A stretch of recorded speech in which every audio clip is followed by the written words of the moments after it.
back everyone. Workbook Solutions Macbeth Act 5 Scene 3. This is another long pending video on request. Dear students, kindly subscribe to our channel, like, share and comment. Do check the pinned comment section or the description box for all important video links related to your syllabus, and today you're going to get back-to-back Workbook Solutions videos. It's going to be Macbeth Act 5 Scene 4, Macbeth Act 5 Scene 5 as well. So 3 sessions are going to be uploaded today. So stay connected and have a thorough last minute exam revision. In today's session, I'm going to discuss 4 most important questions from this scene. What is question number 1? Comment on Macbeth's attitude as Act 5 Scene 3 opens. Act 5 Scene 3, the setting, Dunsinane, a room in the castle, Macbeth, doctor and attendants are present, and Macbeth's speech begins. Bring me no more reports. This answer is based on that speech. As Act 5 Scene 3 of Macbeth opens, Macbeth seems to be defiant and dismissive of the reports brought to him. He does not want any more reports. He does not want to listen to any more reports. And this shows a sense of desperation and frustration. He is desperate as well as frustrated. Outwardly, he seems to be defiant, dismissive. Go away, I do not want any more reports. But there is an underlying sense of desperation and frustration. Why? Because he is being abandoned by the subjects and the nobles. सब लोग, subjects, प्रजा और जो general से, जो noble से Macbeth को छोड़ के जा रहे हैं. And this leads to a sense of desperation and frustration. But he does not express it openly, express these feelings openly. Instead, he adopts a defiant and dismissive attitude. He is being abandoned by the subjects and the nobles. He asserts, let them fly all. An important textual quotation. Learn this. He asserts, let them fly all, as he will never be vanquished. What is the meaning of vanquished? Defeated. Until Birnam Wood. What is Birnam Wood? It is basically a stationary forest. The roots of the trees are deep rooted in the soil. How can trees move? It is impossible. Until Birnam Wood, a stationary forest, moves to Dunsinane, thereby making it a merely vague and unfulfillable prophecy or prospect, almost absurd, verging on absurd. It is absurd. This prophecy, supernatural prophecy, is vague. It is not going to be fulfilled, and it is almost absurd because trees cannot move. He should not be afraid of Malcolm as well. Why? As he is in all probability born of woman. And Macbeth, according to the spirits that know all mortal consequences, will remain invincible. No man born of a woman will be able to defeat Macbeth. So, this leads to Macbeth's defiance, his dismissive attitude. No man that's born of woman shall ever have power upon thee. The supernatural prophecy, the apparitions, tell all these things, have told all these things to Macbeth. And Macbeth is filled with confidence. Therefore, there is no reason for him to be afraid of Malcolm. He will not be bothered if treacherous thanes desert him, abandon him, and join the pleasure-loving English people. His mind will never be filled with doubts. He is confident, and his heart will never shake with fear. Fearlessness of Macbeth. However, underlying this bravado, underlying this sense of confidence, courage, bravado, there is despair and loneliness. The confidence stems from the supernatural prophecies. Ironically, this is ironical. Ironically, this confidence, apparent overconfidence, boastful nature of Macbeth foreshadows his imminent downfall. Here we see a man completely self-assured, a confident tyrant, an important quotation. You will find this quotation later. A confident tyrant, yet isolated and vulnerable. So this is complex. The condition, the psychological state of Macbeth is complex. We see a man completely self-assured, a confident tyrant, strong, powerful, yet isolated and vulnerable, weak. So this is the answer. Boastfulness of Macbeth, loneliness of Macbeth. So this is the answer. Just go through the answer. I'm just scrolling very slowly so that you can take screenshots if you want, or take down your notes as per your requirements. Dear students, these are reference materials. Go through them, listen to me, and I'm sure this will help you in your examination. Finished? Now moving on to the next question. It's time for me to discuss question number 2, an important question. How does Macbeth feel about his life and what does he wish for instead? 5 marks. And short answer questions, I hope you know by now what is the word limit. 100 to 150 words, and long answer questions 200 to 250 words according to the new pattern. So the answer now, in Act 5 Scene 3 of Macbeth, Macbeth is soliloquizing, which showcases his number 1 introspection, deep thought, remorse, guilt, highlighting the devastating consequences of his actions. I have incorporated critical comments right at the very beginning. The introductory statement, the introduction must be powerful and directly related to your question, related to the question available. Soliloquizing. So we have soliloquies and we have asides in Shakespeare's dramas. What is a soliloquy and what is an aside? Now for the time being, just know what a soliloquy is. A soliloquy is typically longer than an aside. In a soliloquy, the character who is speaking is alone on stage. A soliloquy also expresses deep thoughts like hopes, fears, dreams, and it helps the audience hear what the character is thinking. So we have Macbeth alone on the stage. The servant exits and here he is soliloquizing. Soliloquy, this is a very important concept. And later I will discuss what an aside is. So I hope by now you have taken down the notes. The introductory statement is very powerful over here. Reflecting on his life, he is reflecting. It's introspection, deep thought, deep thinking. Reflecting on his life, he feels that he has lived long enough. Quotation number 1. Acknowledges that his youth and vitality are fading. His way of life is fallen into the sere, the yellow leaf.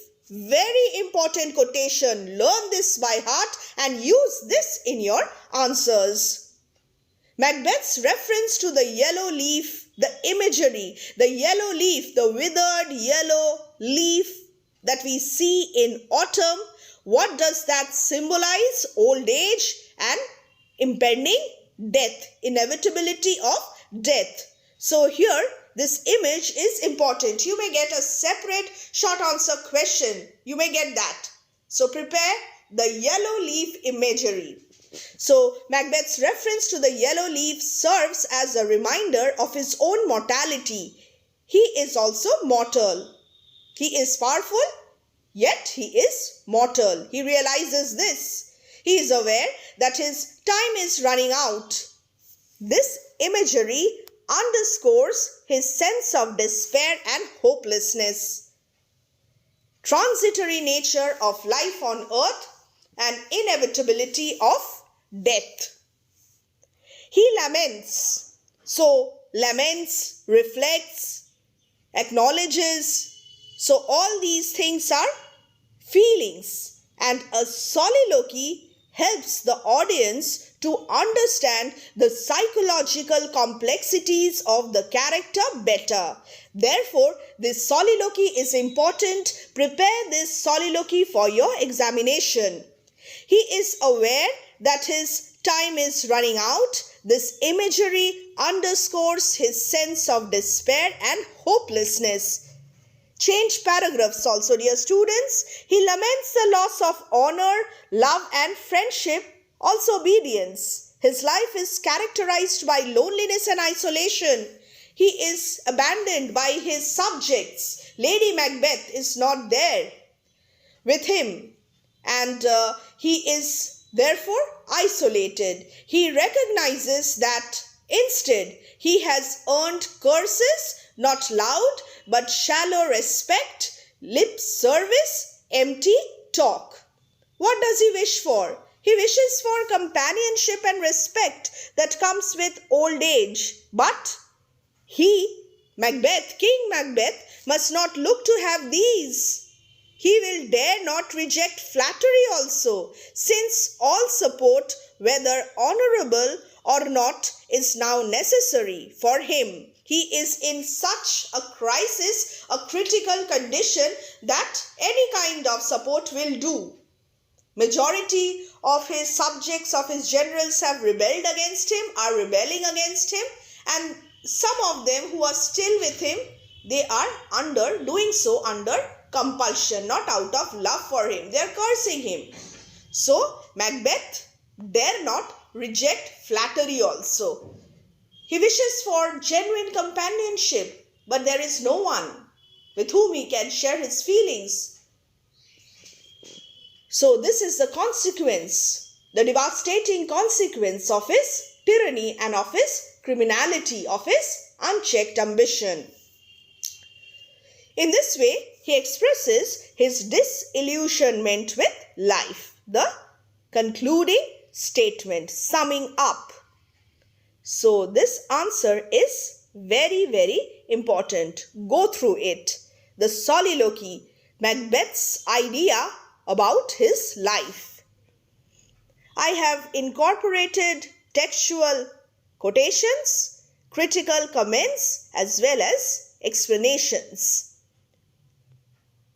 Please do not write summary in all the answers. Answer to the point.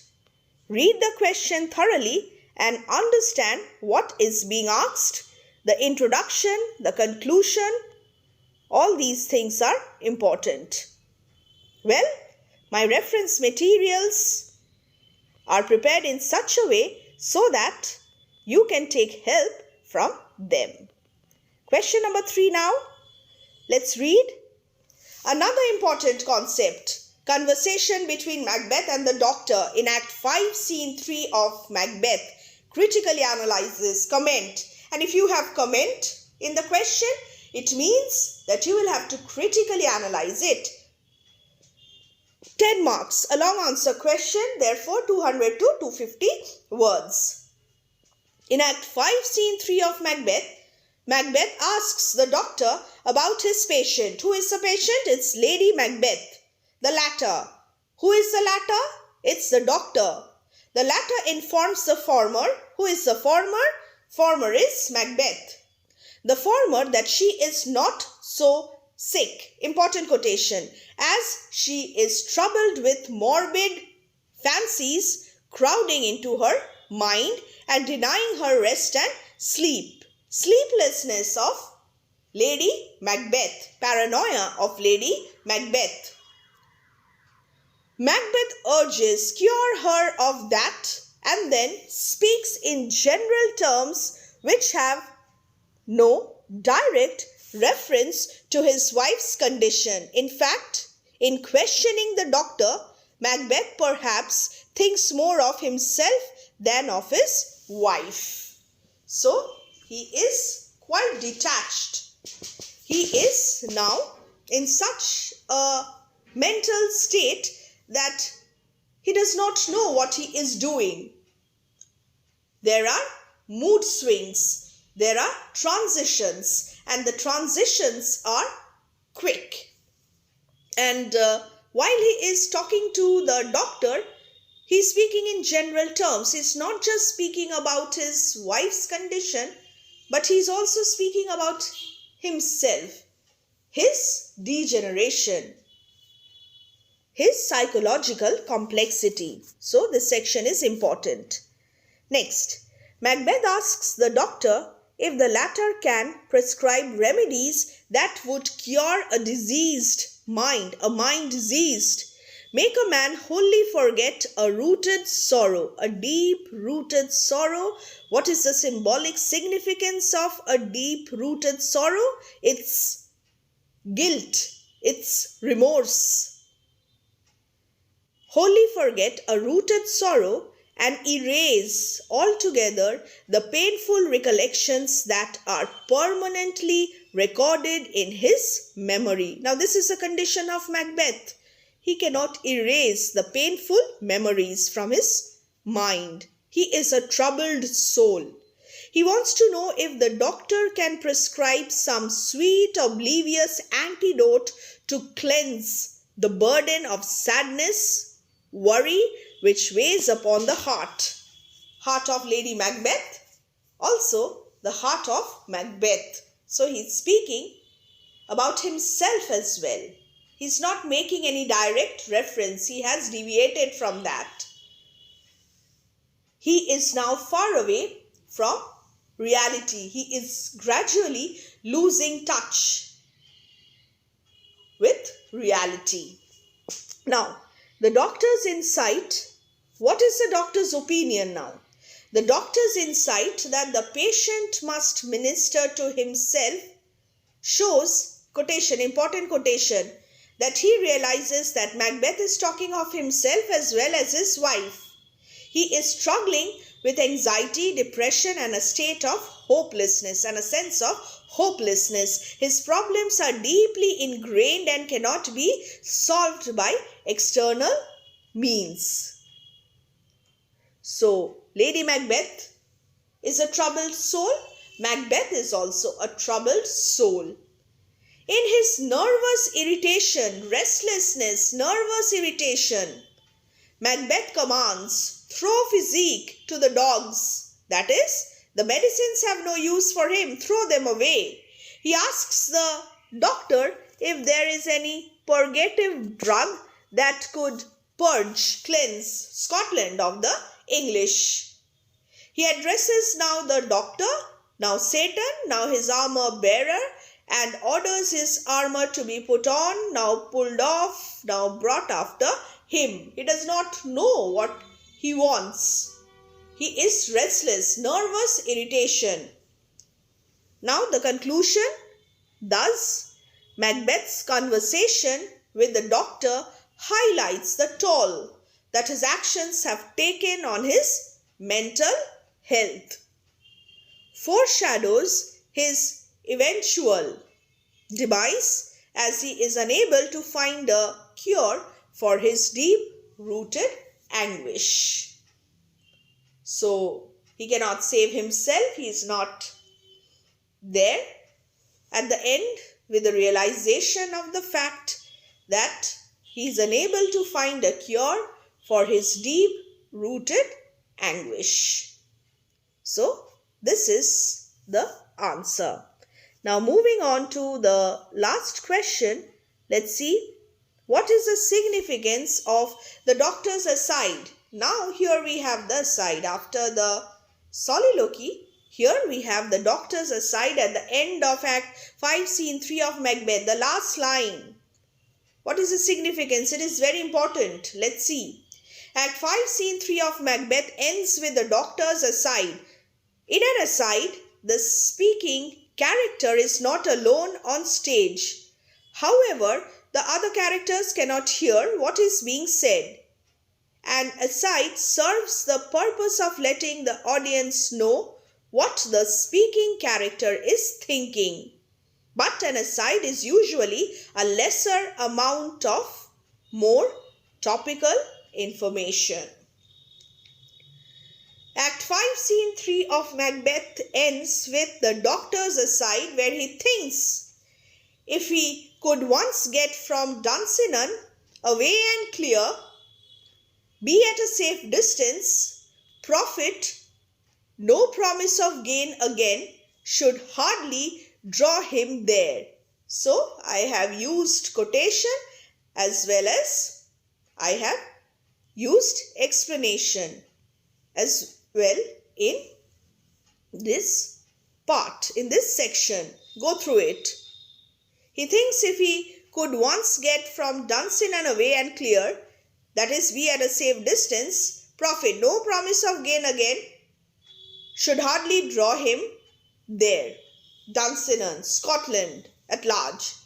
He leaves and resolves never to return. This decision is significant. His departure. His decision to leave Dunsinane, Scotland, underscores the devastating consequences of Macbeth's criminality and unchecked ambition. This is an important line. This is an important statement. Learn this. This represents the breakdown of social structures and institutions in Scotland, which has been ravaged by Macbeth's tyranny. The doctor, what does he symbolize? The doctor, symbolic of healing and restoration, has lost faith in Scotland's ability to recover from the damage inflicted by Macbeth. So this shows the doctor's despair and hopelessness. With the doctor leaving, the country is left without a symbol of healing and the audience is left with a sense of desolation. There is a vacuum, emptiness. The doctor's departure creates a vacuum which will be filled by Malcolm's leadership, thereby setting the stage for the restoration of order under Malcolm. There is a contrast. You must mention this contrast. What is the contrast? King Duncan was loved, but King Macbeth is hated. There is loss of trust and hope, end of normalcy, thus clearly evident in the aside. This is the significance of the doctor's words, uttering of these words, and his decision to leave Scotland forever. Dear students, these are the 4 questions. So stay connected, and the next scene is going to be uploaded very, very soon. Bye.